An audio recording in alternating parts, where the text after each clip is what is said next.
Hugo Machado de Assis. Era uma vez uma agulha que, provocando o novelo de linha, perguntou porque é que ele estava com aquele ar todo cheio de si, todo enrolado, a fingir que valia alguma coisa neste mundo. O novelo pediu que o deixasse em paz, mas a agulha insistiu. Disse-lhe que tinha um ar insuportável e que o repetiria sempre que lhe desse na cabeça. Que cabeça, senhora? Retorquiu a linha. A senhora não é alfinete, é agulha. E a agulha não tem cabeça. Que lhe importa o meu ar? Cada qual tem o ar que Deus lhe deu. Importe com a sua vida e deixa dos outros. A agulha chamou-lhe orgulhosa. E a linha concordou, claro que sim. Mas porquê quis saber a agulha? Essa é boa, porque coso, respondeu a linha. Então os vestidos e enfeites da nossa ama, quem é que os coce senão eu? A agulha indignou-se. A senhora, esta agora é melhor. Ignora quem os coce sou eu e muito eu. A linha explicou que a agulha apenas furava o pano, nada mais. Ela é que cosia, prendia um pedaço ao outro e dava feição aos folhos. Sim, mas que vale isso? Repostou a agulha. Eu é que furo o pano e vou à frente, vou puxando por si, que vem atrás a obedecer ao que eu faço e mando. A linha usou um argumento astuto. Também os batedores vão à frente do imperador. A agulha ofendeu-se, perguntando se a linha se achava imperador. Não digo isso, acalmou a linha, mas a verdade é que a senhora faz um papel de subalterno indo à frente. Vai só a mostrar o caminho, a fazer o trabalho obscuro e ínfimo. Eu é que prendo, ligo e ajunto. Estavam nisto quando a costureira chegou à casa da baronesa. Não sei se disse que isto se passava em casa de uma baronesa que tinha a modista ao pé de si para não ter que andar atrás dela. A costureira pegou no pano, na agulha e na linha, enfiou a linha na agulha e pôs-se a cozer. Uma e outra iam andando orgulhosas pelo pano adiante, a melhor das sedas. Eu entre os dedos da costureira, ágeis como os galgos da Diana, para dar a isto uma cor poética. A agulha não se conteve. Então, senhora linha, ainda teima no que dizia há pouco. Não repara que esta distinta costureira só se importa comigo? Eu é que vou aqui, entre os dedos dela, unidinha a eles, a furar abaixo e acima. A linha não respondeu nada, ia apenas a andar. O buraco aberto pela agulha era logo enchido por ela, silenciosa e ativa, como quem sabe o que faz e não está para ouvir tontices.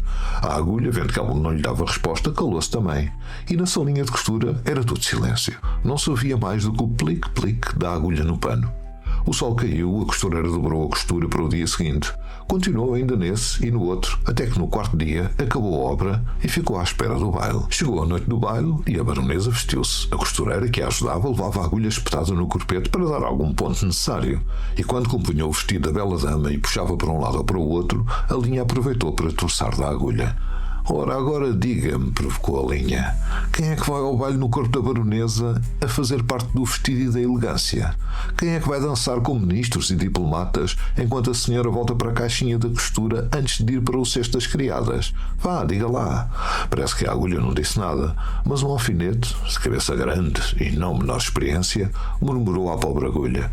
Anda, aprende, tola. Cansa-te a abrir o caminho para ela e é ela que vai gozar a vida, enquanto tu ficas na caixinha da costura. Faz como eu, que não abro o caminho para ninguém. Onde me espetam, eu fico. Contei esta história a um professor de melancolia que me disse a abanar a cabeça. Também eu tenho servido de agulha a muita linha ordinária. A Almofada de Penas, de Horácio Quiroga. Toda a lua de mel da Alicia foi um misto de arrepios, de frio e de calor. Loira, angelical e tímida, vira as suas ilusões de menina arrefecidas pelo caráter rude do marido. Ela amava-o muito, sem dúvida. Contudo, por vezes dava um ligeiro estremecimento quando, ao regressarem juntos a casa à noite, lançava um olhar furtivo à estatura imponente do Jordan, que se mantinha calado há mais de uma hora. Ele, por sua vez, amava-a profundamente, mas nunca o deixava transparecer. Durante 3 meses, tinham casado em abril, viveram uma felicidade muito particular. Sem dúvida que ela teria desejado menos severidade naquele amor, uma ternura mais expansiva e menos cautelosa, mas a atitude impassível do marido refriava-a sempre. A casa onde viviam contribuíam para aquele estranho mal-estar. A brancura do pátio silencioso, com os seus frisos e colunas, lembrava um palácio encantado. Mas lá dentro, o brilho glacial do estuque e das paredes nuas passava uma sensação de frio desagradável. Ao atravessar de uma divisão para a outra, o eco do espaço ressoava por toda a casa, como se o abandono tivesse tornado o espaço sensível a qualquer ruído. A Alicia passou o outono neste estranho ninho de amor. Tinha decidido lançar um véu sobre os seus antigos sonhos e viver como uma bela adormecida, na casa hostil, tentando não pensar em nada até que o marido chegasse. Não foi de estranhar que emagrecesse. Teve uma gripe ligeira que se arrastou insidiosamente dias a fio e a saúde de Alicia nunca mais voltou. Finalmente, numa tarde, conseguiu ir ao jardim, apoiada no braço do marido, olhando em redor com indiferença. De repente, com profunda ternura, o Jordan passou-lhe a mão pela cabeça. Alicia desatou imediatamente a chorar, atirando-lhe os braços ao pescoço. Chorou longamente todos os medos que tinha calado, soluçando ainda mais à mínima carícia dele. Depois ficou muito tempo parada, com o rosto escondido na curva do pescoço do marido, sem se mexer, sem dizer uma palavra. Foi o último dia em que Alicia se conseguiu levantar. No dia seguinte, acordou desfalecida. O médico do Jordan examinou-a com minúcia e prescreveu repouso absoluto. Não sei, disse o médico ao Jordan, já à porta da rua. Ela tem uma fraqueza que não consigo explicar. E sem vômitos, nada. Se ela acordar amanhã como acordou hoje, chame imediatamente. Quando acordou no dia seguinte, a Alicia estava pior. Houve uma nova consulta e concordou-se que era uma anemia de progressão incrível, completamente inexplicável. Ela não teve mais desmaios, mas caminhava visivelmente para a morte. As luzes ficavam acesas todo o dia no quarto e o silêncio era total. As horas passavam sem o menor som. A Alicia dormitava. O Jordan vivia praticamente na sala, também sempre iluminada, andando de um lado para o outro com uma persistência incansável. O tapete abafava os seus passos. Por vezes entrava no quarto e continuava o seu passeio silencioso ao longo da cama, parando um instante a olhar para a mulher. De repente, a Alicia começou a ter alucinações. Eram imagens vagas que flutuavam no ar e desciam até ao chão. Com os olhos desmesuradamente abertos, olhava fixamente para o tapete aos lados da cabeceira. Uma noite, focou-se subitamente num ponto e abriu a boca para gritar, com o suor a brotar-lhe no nariz e nos lábios. "Jordan, Jordan!" clamou ela, rígida de pavor, sem tirar os olhos do chão. O Jordan correu para o quarto e quando ela o viu, a Alicia gritou de terror. "Sou eu, Alicia, sou eu", disse ele. Ela olhou para ele confusamente, olhou para o tapete e voltou a olhar para ele. Depois de um longo momento de confronto estupefacto, voltou a si. Sorriu e pegou na mão do marido, acariciando-a a tremer durante meia hora.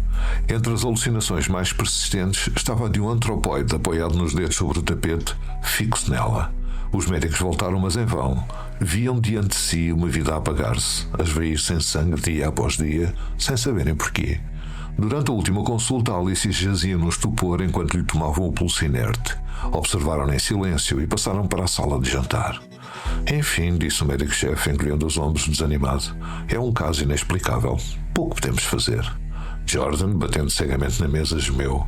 Era a minha última esperança. A vida de Alicia desvanecia-se, o delírio piorava à noite e abrandava ao amanhecer. A doença nunca se agravava durante o dia, mas todas as manhãs ela acordava pálida como uma morte. Parecia que era apenas à noite que a vida se lhe esvaía. Sempre que acordava tinha a sensação de estar colapsada na cama com um peso imenso em cima dela. Após o terceiro dia de recaída, nunca mais saiu da cama. Mal conseguia mexer a cabeça e não queria que lhe tocassem nos lençóis. Os seus tremores crepusculares avançavam agora sob a forma de monstros que se arrastavam em direção à cama e subiam laboriosamente para cima da colcha. Depois, perdeu a consciência. Nos últimos 2 dias, delirou sem cessar com uma voz fraca. As luzes iluminavam funebremente o quarto e a sala. No silêncio mortal da casa, o único som era o delírio monótono e os ecos surdos do eterno caminhar do Jordan. Finalmente, a Alicia morreu. A criada, quando entrou mais tarde para despir a cama vazia, olhou com espanto para a almofada. "Senhor", chamou ela em voz baixa, "há manchas na almofada que parecem sangue." Jordan aproximou-se rapidamente. Efetivamente, na fronha, de ambos os lados da cova deixada pela cabeça de Alicia, havia 2 pequenas manchas escuras. "Parecem picadas", murmurou a criada imóvel. "Levante-a para a luz", ordenou Jordan. A criada levantou a almofada, mas largou imediatamente e ficou a olhar para ela lívida e a tremer. Sem saber porquê, Jordan sentiu os cabelos na nuca a eriçarem-se. "Que foi?", murmurou ele com voz rouca. "É muito pesada", sussurrou a criada. O Jordan pegou nela. Era extraordinariamente pesada. Levou-a para fora do quarto e, na mesa da sala de jantar, rasgou a fronha e o forro com um golpe. As penas de cima voaram e a criada, de boca aberta, deu um grito de horror, tapando o rosto com as mãos. No fundo da fronha, entre as penas, movendo lentamente as pernas peludas, estava um animal monstruoso, uma bola viva e viscosa. nervosa. Estava tão inchado que mal se lhe distinguia a boca. Noite após noite, desde que a Alicia se tinha deitado, aquela abominação tinha aplicado furtivamente a sua boca ou a sua tromba às têmporas da rapariga, sugando-lhe o sangue. A picada era quase imperceptível. O afufar diário da almofada tinha impedido o seu progresso no início, mas assim que ela deixou de se mexer, a sucção tornou-se vertiginosa. Em 5 dias e 5 noites, o monstro tinha drenado a vida da Alicia. Estes parasitas das aves, minúsculos no seu ambiente habitual, podem atingir proporções enormes sob certas condições. O sangue humano parece-lhes particularmente favorável. Não é raro encontrá-los em almofadas de penas. Um par de meias de seda de Kate Chopin. A pequena senhora Somers viu-se um dia na posse inesperada de $15. Parecia-lhe uma quantia enorme e o volume que o dinheiro criava no seu velho porta-moedas gasto dava-lhe uma sensação de importância que já não sentia há anos. A questão de como o gastar ocupava-lhe a mente. Durante 1 ou 2 dias andou num estado sonhador, mas na realidade estava absorvido em cálculos. Não queria agir de forma precipitada, nem fazer algo que se pudesse arrepender. Foi durante as horas mortas da noite, enquanto estava acordada a fazer planos, que lhe pareceu ver o caminho certo para um uso sensato daquele dinheiro. $1 ou $2 iriam para os sapatos da Jenny, garantido que durassem mais tempo. Compraria metros de percal para blusas novas para os rapazes, para a Jenny e para a Meg. Tencionava remendar as velhas, mas agora a Meg podia ter um vestido novo. Tinha visto uns padrões bonitos, verdadeiras pechinchas nas montras, e ainda sobraria o suficiente para meias novas, 2 pares para cada um. O trabalho de cerzir que isso lhe pouparia. Compraria bonés para os rapazes e chapéus de marinheiro para as raparigas. A visão dos seus filhos com um aspecto fresco e novo, pela primeira vez na vida, deixava-a inquieta de antecipação. Os vizinhos falavam por vezes de uns certos dias melhores que a pequena senhora Somers tinha conhecido antes de casar. Ela própria não se entregava a essas memórias. Não tinha tempo, nem um segundo para se dedicar ao passado. As necessidades do presente absorviam tudo. A visão do futuro, como um monstro vago, por vezes assustava. Mas, felizmente, o amanhã nunca chega. A senhora Somers conhecia o valor das pechinchas. Conseguia ficar horas a abrir caminho no meio da multidão para chegar a um objeto vendido abaixo do custo. Sabia usar os cotovelos, se fosse preciso, e agarrar a peça de tecido com determinação até ser atendida. Mas naquele dia estava um pouco desfalecida. Tinha comido pouco. Pensando bem, entre tratar das crianças e arranjar a casa, tinha esquecido de almoçar. Sentou-se num banco, diante de um balcão quase deserto, tentando ganhar coragem para enfrentar a multidão que disputava os tecidos. Uma fraqueza total apoderou-se dela e pousou a mão sem querer sobre o balcão. Não usava luvas. Aos poucos, percebeu que a mão tocava algo muito suave.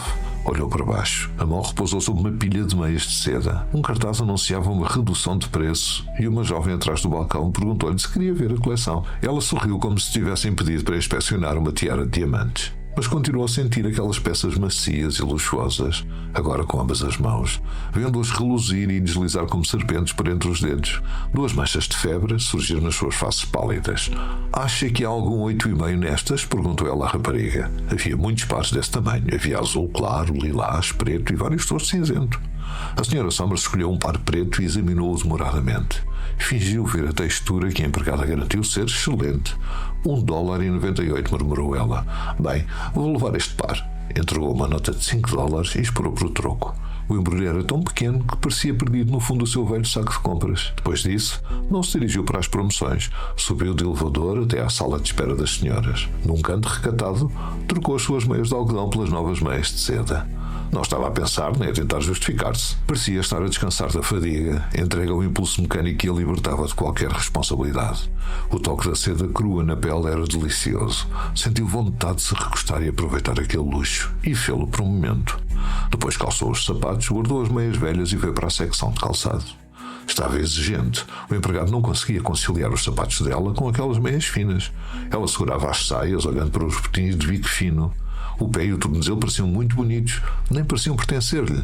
Quer um ajuste elegante, disse ela ao jovem, acrescentando que não se importava de pagar mais para ter o que desejava. Há muito que não comprava luvas. Quando o fazia eram baratas e mal ajustadas. Agora apoiava o cotovelo na almofada do balcão, enquanto uma jovem simpática lhe calçava uma luva de pelica.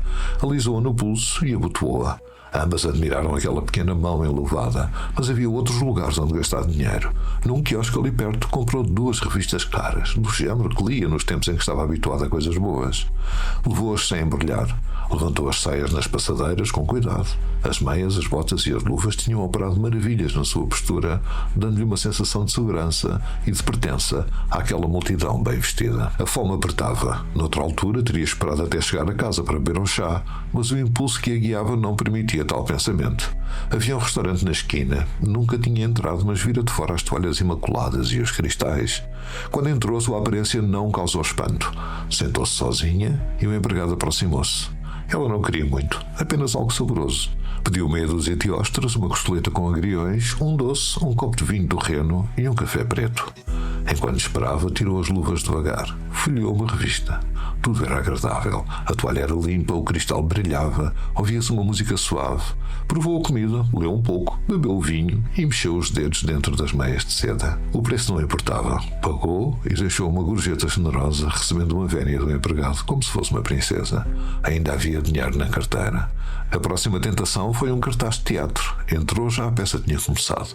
A sala parecia cheia, mas arranjaram-lhe um lugar entre as mulheres vestidas de forma vistosa que estavam lá para matar o tempo e comer doces.